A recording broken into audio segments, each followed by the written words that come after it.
காதாலே வந்து சூப்பராக எங்கள் செல்லத்தை சேவிச்சாச்சு. ஸோ குழந்தைய தெய்வமும் கொண்டாடுற இடத்துலன்னு சொல்லுவா. ஆக்சுவலி வந்து மயிலாப்பூரில் வந்து கபாலீஸ்வரரை கொண்டாடுறா. அந்த மாதிரி ஒரு விழா மாதிரி இருந்தது. எந்த ஒரு பாகுபாடும் இல்லை. நீ அங்கே போய் நில்லு, நீ இங்கே போய் நில்லு, நீ ஓரமாக போய் நில்லு, எந்த பிரச்சனையும் இல்லை. யார் வேணாலும் ஏழை பண்ணலாம். எந்த ஆம்பளைகள் இது கொடுத்திருந்தா, பேண்ட் ஷர்ட் போட்டிருந்தா கூட, வேஷ்டி கொடுத்திருந்தா கூட ஏழை பண்ணுறா. எந்த ஒரு பாகுபாடும் இல்லாமல் இருக்கிறதுனால தான் அந்த கடவுளை அப்படி கொண்டாடுறா போல இருக்குது.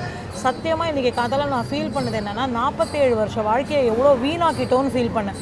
இதெல்லாம் அனுபவிக்காமல் எப்போ பார்த்தாலும் பிரச்சனை, தளிகை பண்ணோம், காத்தால இட்லி பண்ணோம், தோசையை பண்ணோம், அவளுக்கு லஞ்ச் என்ன பண்ணணும், இதே நினச்சிருந்தோமே தவிர அட்லீஸ்ட் 10 நாள் கூட நம்ம வந்து கடவுளுக்காக ஸ்பெண்ட் பண்ண தயாராக இல்லை.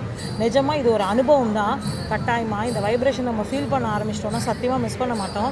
இன்றைக்கி அதிகார நந்தி ஆக்சுவலி உள்ளே வரத்துக்கே 1:30 மணி ஆகுமா. சுவாமி தயவு செஞ்சு யார் இருந்தாலும் சரௌண்டிங்கில் இருந்தால் முடிந்தால் இல்லை நுங்கம்பாக்கம் ஆழ்வார்பேட் வேறு ஏதாவது இடத்துல இருந்தால் கூட 1 மணிக்குள்ளே வந்துடலாம். யார் வேணாலும் 1 மணிக்குள்ளே வந்து யார் வேணாலும் சேவிச்சுட்டு போகலாம். அவ்வளோ அழகாக இருக்குது. நாங்கள் ஆக்சுவலி மறந்து போயிட்டோம். கட்டாயமாக வேஷ்டியெல்லாம் முடிஞ்சால் கூட வாங்கிட்டு வாங்க.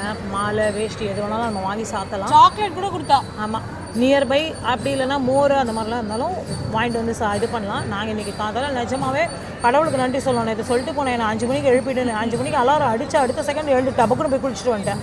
அதனால் இன்னொரு பெரிய விஷயம் என்னென்னா, காத்தால குளிக்க சொல்கிறது எவ்வளோ நல்ல பழக்கம். பெரியவா எவ்வளோ அழகாக அதை ஆர்கனைஸ் பண்ணியிருக்கான்றதை நான் இப்போ உணர்றேன்.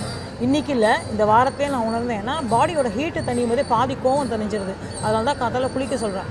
எனக்கே நான் சொல்லிக்கிறேன், இப்போ இருக்க ஜென்ரேஷன் பசங்களுக்கும் சொல்கிறேன். முடிஞ்சவா வந்து கட்டாயமாக சேவிச்சுட்டு போங்க. அதுக்கு அடுத்த நாள் 80ஆம் தேதி தேர், 10ஆம் தேதி 63. இன்றைக்கி முடிகிறவா இன்றைக்கி ரொம்ப விசேஷம் வந்து சேவிச்சுட்டு போங்க. தேங்க்யூ.